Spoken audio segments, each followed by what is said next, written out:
मैं एक प्रयास कर रहा हूं कि जो भी वर्तमान के जो चर्चित विषय हैं उस पर आपको एक सारगर्भित जानकारी पहुंचा सकूं। जैसे पिछले वीडियो में मैंने आपको जो 2 सीटों से चुनाव लड़ा जाता है उसके बाद की प्रक्रिया क्या होती है इसके संदर्भ में समझाया। आज हम देखेंगे काफ़ी चर्चित मुद्दा G7 के बारे में। सबसे पहले तो ये समझते हैं कि आखिर G7 है क्या। देखिए यहाँ पर G का मतलब है ग्रुप और 7 का मतलब है वो संख्या। तो 7 देशों के समूह को ही G7 कहा जाता है। आप ऐसा समझें कि ये एक इंसानी फितरत होती है कि हम समूह में रहना पसंद करते हैं, चाहे उसको फितरत समझें या उसको ज़रूरत समझें, क्योंकि हमें लगता है कि कभी अगर हम कमज़ोर पड़ें तो हमारे साथ हमारे साथी होने चाहिए जो हमारा साथ दे सकें। उसी तरीके से वैश्विक स्तर पर हर देश अपनी धमक बनाए रखने के लिए अपने से मिलते जुलते विचारों के आधार पर, परिस्थितियों के आधार पर मिलते जुलते देशों का एक समूह बनाता है ताकि वो विश्व स्तर पर अपनी धमक को बरकरार रख सके। इसी कड़ी में विश्व के 7 प्रमुख देशों ने मिलकर के एक समूह बनाया, एक अंतर सरकारी समूह बनाया ताकि वो वैश्विक राजनीति और वैश्विक मुद्दों को आपस में डिस्कस कर सकें, जिसको हम G7 समूह कहते हैं। G7 समूह जैसा कि नाम से स्पष्ट है कि इसमें 7 देश होंगे। 7 देश इसमें कौन कौन से हैं? तो पहला अमेरिका, दूसरा ब्रिटेन, तीसरा कनाडा, उसके बाद से आएगा जर्मनी, फिर इटली, फिर जापान और लास्ट में फ्रांस। ये 7 देश हैं। खास बात यह है कि ये 7 देश महत्वपूर्ण इसलिए हो जाते हैं कि विश्व की कुल आबादी का 10% आबादी इन्हीं देशों में निवास करती है और विश्व की कुल अगर हम आर्थिक संपदा की बात करें, इकोनॉमिक वेल्थ की अगर बात करें तो 50% इन्हीं देशों के पास में है। इसलिए G7 काफी महत्वपूर्ण हो जाता है। हालांकि G7 की शुरुआत आज की नहीं है और G7 पहले G7 भी नहीं था।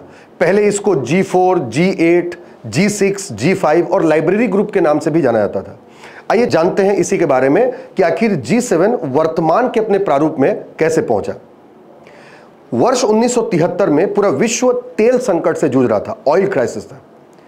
और आप देखें कि अगर इन देशों की अगर हम बात करें, जैसे अमेरिका हो गया, ब्रिटेन हो गया, जर्मनी हो गया, फ्रांस हो गया, ये 4 देश जो हैं ये औद्योगिकीकृत देश थे, इंडस्ट्रियलाइज्ड कंट्री थे, उद्योग पर आधारित देश थे और तेल संकट आने से इन देश की अर्थव्यवस्था पर भी काफी ज्यादा प्रभाव पड़ने लगा। ऐसी स्थिति में 1973 में अमेरिका के जो वित्त मंत्री थे उन्होंने ब्रिटेन, फ्रांस और जर्मनी इन 3 देशों को आमंत्रित किया, इन 3 देशों के वित्त मंत्रियों को आमंत्रित किया और इस बात पर चर्चा करने के लिए आमंत्रित किया कि तेल संकट से आखिर कैसे उबरा जा सकता है और किस तरीके से बेहतर परिस्थितियां निर्मित की जा सकती हैं अपनी अर्थव्यवस्था को आगे बढ़ाने के लिए। 1973 में अमेरिका के राष्ट्रपति थे रिचर्ड निक्सन। रिचर्ड निक्सन ने इन 4 देशों यानी अमेरिका, ब्रिटेन, फ्रांस और जर्मनी को बैठने के लिए अपने ही व्हाइट हाउस में एक लाइब्रेरी में बैठने की जगह दी। इसीलिए इन 4 देशों के समूह को लाइब्रेरी ग्रुप कहा गया और 25 मार्च 1973 को इनकी पहली बार बैठक हुई और यहीं से G7 की शुरुआत मानी जाती है। हालांकि उस समय ये 4 देशों का समूह था जिसको लाइब्रेरी ग्रुप कहा जाता था। अगले ही वर्ष 1974 में जापान के शामिल होने के बाद ये जो लाइब्रेरी ग्रुप है वो G5 बन जाता है।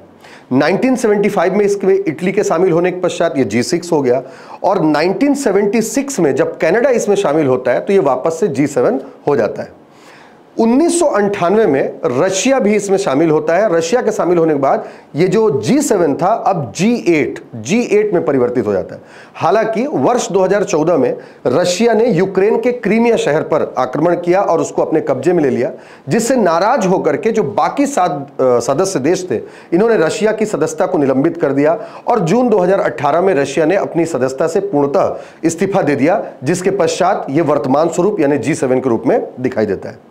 याद रखें कि जो G7 है इसका कोई स्थायी मुख्यालय या सचिवालय नहीं है, बल्कि इसका हर साल आयोजन किया जाता है इसके सम्मेलन का और हर साल जिस देश में सम्मेलन का आयोजन किया जाता है उस देश का मुखिया इसकी अध्यक्षता करता है और वो देश इसका मुख्यालय हो जाता है।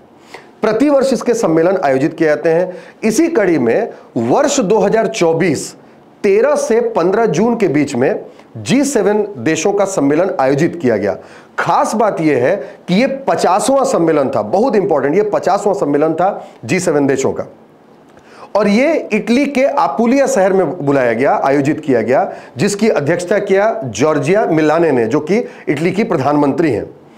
आपुलिया शहर की भी एक खासियत है, इस शहर को माना जाता है कि ये पश्चिमी और पूर्वी देशों को जोड़ने का काम करता है, इसलिए यहां पर आयोजन होना अपने आप में एक विशेष संदेश देता है। जो G7 के बैठकें होती हैं उसमें केवल देश ही शामिल नहीं होते, कुछ संगठन भी शामिल होते हैं, जैसे IMF इसका हिस्सा होता है, IMF इसमें भाग लेता है, जैसे यूरोपियन यूनियन इसमें भाग लेते हैं। इसके साथ साथ जो G7 के देश होते हैं प्रमुख देशों को आमंत्रित भी करते हैं इस सम्मेलन में हिस्सा लेने के लिए। हालांकि प्रमुख देश अपनी बातें रख सकते हैं, उनको मतदान का अधिकार नहीं होता। वर्ष 2024 के G7 समिट में 12 देशों को आमंत्रित किया गया, जिसमें भारत, यूक्रेन भी महत्वपूर्ण थे। भारत की ओर से भारत के प्रधानमंत्री श्री नरेंद्र मोदी जी ने इसमें शिरकत की। नरेंद्र मोदी जी ने जो विश्व है, विश्व में शांति को स्थापित करने या जो भी युद्ध के कारण होते हैं उनको शांति वार्ता से निपटाने पर जोर दिया। इस दौरान यूक्रेन के जो राष्ट्रपति हैं जेलेंस्की, उन्होंने भारत के प्रधानमंत्री से उनके सहयोग का आह्वान भी किया, जिस पर भारत के प्रधानमंत्री श्री नरेंद्र मोदी जी ने उन्हें आश्वासन दिलाया कि इन सभी मामलों का निराकरण वो वार्ता के माध्यम से करने का प्रयास करेंगे और शांति की स्थापना करने पर आदरणीय प्रधानमंत्री श्री नरेंद्र मोदी जी ने जोर दिया। ये थी G7 के संदर्भ में प्रमुख तथ्य, प्रमुख बातें जो आपको जाननी चाहिए। उम्मीद करता हूं कि इसके तथ्य आपके लिए बहुत कारगर होंगे और आपको इंटरेस्ट भी आया होगा, आपको अच्छा लगा होगा। अगले वीडियो में हम किसी अन्य मुद्दे पर चर्चा करेंगे। धन्यवाद।